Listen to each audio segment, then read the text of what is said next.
Well, I can't ever seem to get it on video when he does it, but Hoggett keeps coughing again, and it's not the wheezy kind of cough he had when we first got him, and we had to take him to the vet. But it's definitely getting more consistent.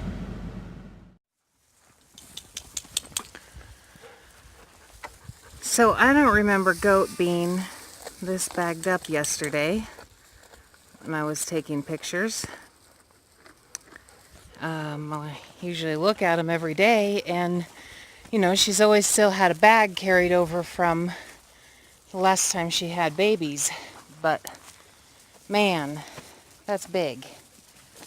So I'm thinking she's really close to having her babies, and that I need to get Mouse, the horse, out of here. And I don't know about Cusco. I've been watching some of the other homesteaders, and several of them leave their bucks in with all of their goats. Everybody's in together and they have babies together, and that still just scares me and worries me. We don't have any problems with him, except for destroying the doghouse, which gets a little more ripped apart every single day. And so I haven't decided yet if I'm taking him out of there. But I do have the pen set up to take Mouse, the horse, out of there, and she's real gentle with the goats too. I don't think she would do anything. But I think it would just be less stress on them if they were split up. So I started digging this trench, and I'm not quite finished. James has been hard at work on the corrals, and I have a spinal disease called ankylosing spondylitis, so digging a trench is not an easy thing to do. But I've hooked up the hot wire fence here, and while I was hooking it up to the other fence there, I forgot I had plugged it back in and found out just how powerful this new charger that we got and haven't hung up on a post yet is. But it's definitely much more powerful than our last one.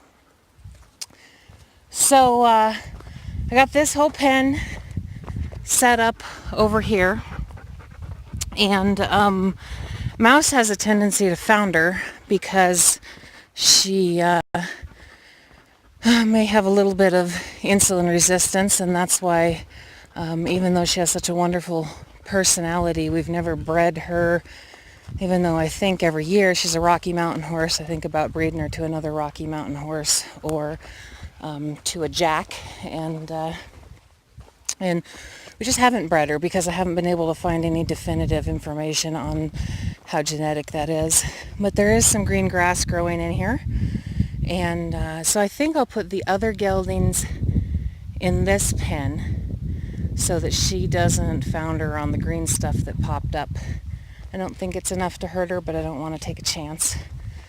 And put them in here and put her over there in their pen, which the shelter got taken out by the wind again here last week. The wind has come through here and blown the roof off of it and taken it down a couple of times and blown those tubs around, so I have to go pick those up again. So lots to do here, and I've only got a few hours to do it before I have to get back to my schoolwork and be in online school. But thanks for watching, and give us a comment and tell me what you think, and we will tell you what we end up doing. Thanks, bye.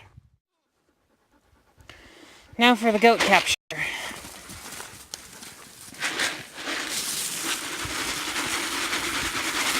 I mean, horse capture out of the goat pen. Mouse!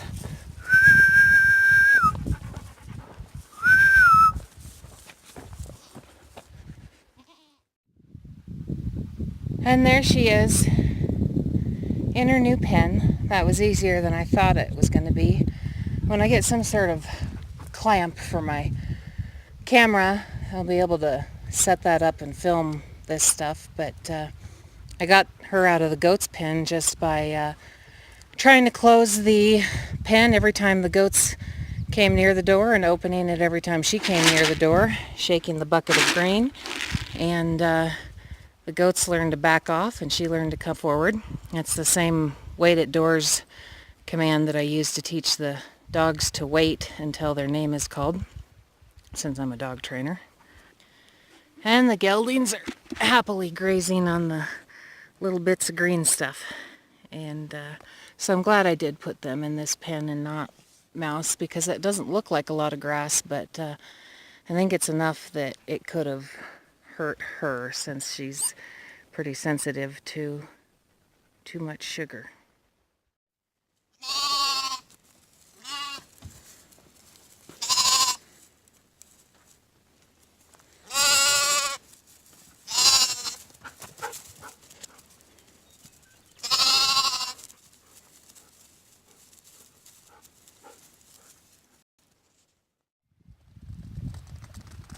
It's starting to get chilly out here. Come on, come on.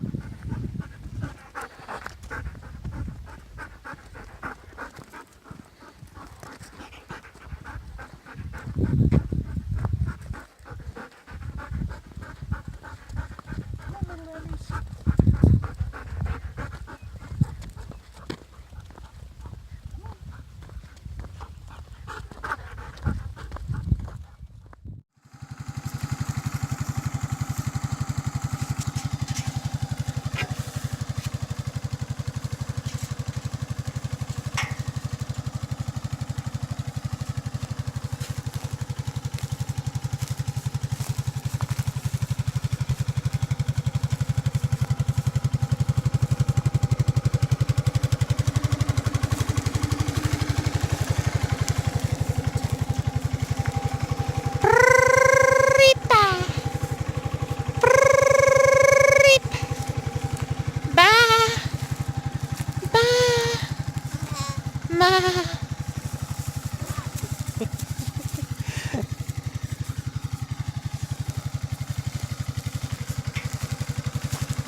This is the first time he's coughed since we got out here. They ate about 15 minutes ago. Been playing. I did just throw some hay on there right when it started, so maybe he got a little sensitive lungs or something, but he's the only one. Hoggett's the only one that keeps doing it. Hoggett, or Ears, whatever you want to call him. He still seems spunky and happy. When he was sick when we first got him, and we had to get him some shots, he was wheezy and weak, but he's still pretty strong. Vet said it could be worms, it could be dust, it could be that he's drinking too fast, or it could be that he's getting sick again. Oops, looks like we have a blowout, guys. We lost the trailer off the back of the four-wheeler again.